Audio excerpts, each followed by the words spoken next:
పెళ్ళైనా పండగైనా వేడుక ఏదైనా పట్టుచీరల ప్రత్యేక వేదిక వారాహి సిల్క్స్. బస్సు ప్రమాదాలు ప్రయాణికులను హడలెత్తిస్తున్నాయి.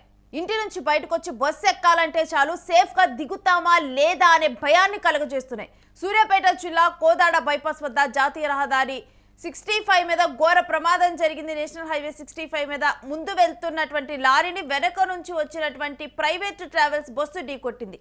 హైదరాబాద్ నుండి ఏలూరు వెళ్తున్నటువంటి ఇంటర్సిటీ ప్రైవేట్ ట్రావెల్స్ బస్సు ఢీకొట్టడం జరిగింది. ముందున్నటువంటి లారీని ఇక మనం చూస్తున్న దానికి సంబంధించినటువంటి విజువల్స్ ఎంత స్పీడ్తో వచ్చి ఢీకొట్టింది అంటే అసలు ముందు భాగం మొత్తం కూడా నుజ్జుగా అయిపోయింది. ఇక్కడ ఒక వీలు అంటే లారీకి ముందర వీల్ ఉంది కాబట్టి ఇంకా అక్కడితో ఆగింది, లేకపోతే ఆ లారీ మొత్తం కూడా ఆ బస్సులోకి దూసుకొని వెళ్ళేది. మనం చూస్తున్న ఆ వీలు లేనంత వరకు కూడా ఇంకా హాఫ్ వీల్ కూడా ఆ బస్సులోకి వెళ్ళిపోయింది. ఇంకా ఈ ప్రమాద సమయంలో 36 మంది ప్రయాణికులు దాంట్లో ఉన్నారు. 16 మంది అందులో తీవ్ర గాయాల పాలయ్యారు. కోదాడ ప్రభుత్వ ఆసుపత్రికి ఇప్పుడు క్షతగాతులను తరలించారు. డ్రైవర్ నిద్ర మత్తులో ఉండటం వల్లే ఈ ప్రమాదం జరిగినట్లుగానైతే ప్రాథమికంగా గుర్తించారు. తెల్లవారుజామున ఇటువంటి ప్రమాదం చోటు చేసుకుంది. మనం బస్సు ప్రమాదాలు కానీ ఇవన్నీ చూసినప్పుడు ప్రమాదాలు ఎక్కువగా కూడా తెల్లవారుజామున 3 గంటల నుంచి కూడా ఎక్కువగా ఇలాంటి ప్రమాదాలు జరుగుతాయి. 6 గంటల వరకు కూడా ఇలాంటి ప్రమాదాలు జరుగుతూ ఉంటాయి. ఇక ఈ ఘటన కూడా తెల్లవారుజామునే జరిగింది. ఇక ఈ మధ్య కాలంలో చూసుకుంటే కనుక మనం రీసెంట్గానే ఒక ప్రమాదాన్ని చూసాము. టిప్పర్ లారీని బస్సు ఢీకొట్టినటువంటి ఘటన. దాంట్లో కూడా ప్రయాణికులు దాంట్లో ఉన్నటువంటి వారందరూ కూడా కాలిబూడిదైనటువంటి హృదయ విదారకమైన ఘటనను ఒకటి చూసాం. మరలా కూడా మరొక ఘటన చోటు చేసుకుంది. అసలు బస్సులు ఎక్కాలంటేనే భయం అవుతూ ఉన్నటువంటి పరిస్థితులు చూస్తున్నాం. ఈ ప్రమాదానికి సంబంధించినటువంటి విజువల్స్ మనం ఒకసారి చూద్దాం.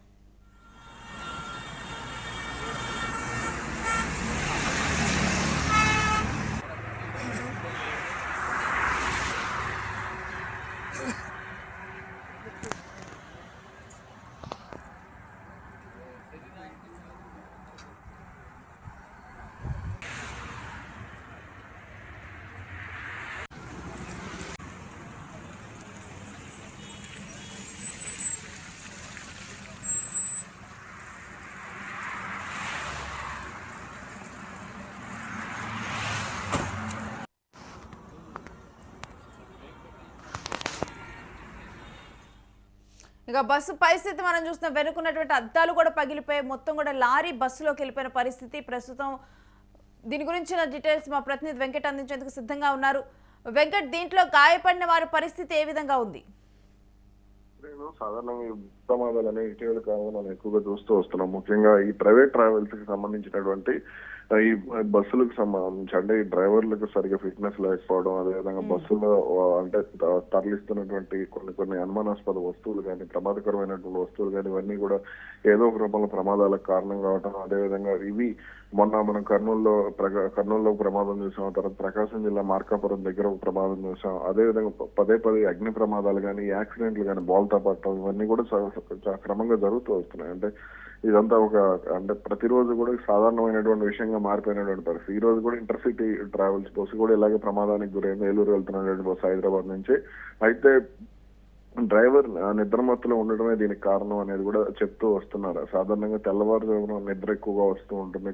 అది మూడు గంటల ప్రాంతంలో నిద్ర అనేది అది ఎవరు కూడా ఆపుకోలేనటువంటి పరిస్థితి. అయితే ఆ డ్రైవర్ కు నిద్ర లేదు, అంటే వరుసగా డ్యూటీ పట్టడంతో అతనికి నిద్ర లేదనేది కూడా తెలుస్తూ వస్తుంది. అయితే దీనికి సంబంధించిన యాజమాన్యం కూడా ఇప్పటికే అయితే ఘటనా స్థలానికి చేరుకున్నట్టుగా కూడా తెలుస్తుంది. అయితే ఈ ప్రమాదంలో ఎవరికి కూడా గాయాలు కాలేదు అనేది మనకు ఉన్నటువంటి సమాచారం. కానీ డ్రైవర్ కు ఉన్నటువంటి పని ఒత్తిడి వల్ల ఈ ప్రమాదం జరిగి ఉండవచ్చు అనేది అటు పోలీసులు కూడా అనుమానిస్తున్నారు. ఈ నేపథ్యంలో యాజమాన్యంపై కూడా కేసు నమోదు చేసినట్టుగా కూడా తెలుస్తుంది. అయితే వెంటనే అక్కడ బస్సులో ఉన్నటువంటి 36 మంది ప్రయాణికులను కూడా వాళ్ళని వెంటనే వేరే బస్సులో ఏలూరు తరలించినట్టుగా కూడా తెలుస్తుంది. ప్రస్తుతానికి అక్కడ అంటే ఏర్పడినటువంటి ట్రాఫిక్ కూడా పోలీసులు క్లియర్ చేశారు.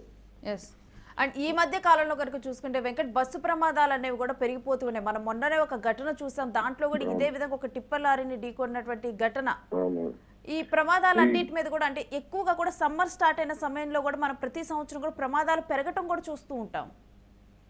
అంటే సాధారణంగా సమ్మర్ హాలిడేస్ రాగానే ప్రయాణాలు అనేవి ఎక్కువ అవుతూ ఉంటాయి. అంటే పల్లెటూర్లకు వెళ్ళే వాళ్ళు ఉంటారు. ఇప్పుడు సాధారణంగా హైదరాబాద్ నుంచి పిల్లలకు స్కూల్ సెలవులు రాగానే వెళ్లే వాళ్ళు ఉంటారు. లేదన్నా నిన్న వీకెండ్ అంటే ఈ రోజు శనివారం, రేపు మామూలుగా ఐటీ ఉద్యోగులు కానీ వీళ్ళందరూ కూడా శుక్రవారం సాయంత్రం సొంత ఊళ్ళకి వెళ్తూ ఉంటారు. కాబట్టి ఇటువంటి ప్రమాదాలు అనేవి క్రమంగా అంటే జరుగుతూ వస్తున్నాయి. అంటే ప్రయాణం ఎక్కువగా ప్రయాణికులు ఎక్కువగా ఉన్నప్పుడే బస్సులు కూడా సర్వీసులు ఎక్కువగా నడిపించేటువంటి పరిస్థితి ఉంది. ఈ క్రమంలోనే ఇటువంటి ప్రమాదాలు అనేవి చోటు చేసుకుంటున్నాయి. అయితే ఈ ప్రైవేట్ ట్రావెల్స్ బస్సులు మాత్రం ఇటువంటి ప్రమాదాల విషయంలో అప్రమత్తంగా వ్యవహరించడం లేదు. అంటే ఎన్ని ఘటనలు జరుగుతున్నా సరే వాళ్ళు కళ్ళు తెరవటం లేదు. అంటే ప్రభుత్వాలు హెచ్చరిస్తున్నా సరే, ప్రయాణికులు ఇబ్బంది పడుతున్నా సరే లాభాలు మాత్రమే చూస్తున్నారు. ఇద్దరు డ్రైవర్లు ఉండాలి. అంటే ఇప్పుడు హైదరాబాద్ నుంచి వెళ్తున్నప్పుడు దాదాపు అది 350 కిలోమీటర్లు 360 కిలోమీటర్లు వస్తుంది. కాబట్టి సర్వీస్ ఎక్కువగా ఉన్నప్పుడు డ్యూటీలు ఒకే డ్రైవర్ కి ఎక్కువగా వేయకుండా ఇద్దరు డ్రైవర్లు మెయింటైన్ చేయాల్సినటువంటి అవసరం కూడా ఉంది. కానీ దీనికి సంబంధించి యాజమాన్యం సరైనటువంటి చర్యలు తీసుకోలేదనేది కూడా ప్రధానంగా ఉన్నటువంటి ఆరోపణ. ఎస్ వెంకట్ శ్రీవితాస్, మీ దగ్గర నుంచి మరి డీటెయిల్స్ తీసుకుంటాం. ఇంకా మనం చూస్తూ ఉన్నాం కదా, దాని మీద ఇంటర్సిటీ స్మార్ట్ బస్ అని రాస్తుంది. కానీ ఆలోచనలు కూడా అంతే స్మార్ట్గా ఉండాలి కదా. స్మార్ట్ బస్ రాసి దాని నుంచి కూడా ఎక్కువ ఛార్జెస్ వసూలు చేస్తూ కానీ, లేకపోతే ప్రయాణికుల నుంచి డబ్బులు అయితే తీసుకుంటున్నారు బాగానే, కానీ దానికి సంబంధించి సేఫ్టీ ఎంతవరకు ప్రొవైడ్ చేస్తున్నారు యాజమాన్యాలు, ఇవి ఒకసారి ఆలోచించుకోవాలి. కొన్ని బస్సుల్లో మనం చూస్తే కనుక ఇద్దరు డ్రైవర్లు ఉంటున్నారు, కానీ కొన్ని బస్సెస్లో మాత్రం డ్రైవర్లు ఉండటం లేదు. ఇంకా ఆ డ్రైవర్లకు కూడా ఓవర్ డ్యూటీ, ఆ సమయంలో మరో డ్రైవర్ రానప్పుడు కానీ, లేకపోతే ఇంకేదన్నా పరిస్థితుల వల్ల కానీ ఓవర్ డ్యూటీ వేయటము, వాళ్ళు అలసిపోయి ఆ తర్వాత ఇటువంటి ప్రమాదాలు జరుగుతాయి. ఇంతమంది ప్రయాణికుల ప్రాణాలు, ప్రజల ప్రాణాలు ఆ డ్రైవర్ చేతుల్లోనే ఉంటాయి. అలాంటి డ్రైవర్ విషయంలో కూడా యాజమాన్యాలు నిర్లక్ష్యం వహించటము, ఈ రకంగా కూడా ఓవర్ డ్యూటీ చేసి ఒత్తిడి తెచ్చి వాళ్ళ మీద కూడా ఇలాంటి ప్రమాదాలకు ఒక రకంగా చెప్పాలంటే యాజమాన్యాలు కూడా కారణంగా మారుతున్నాయి.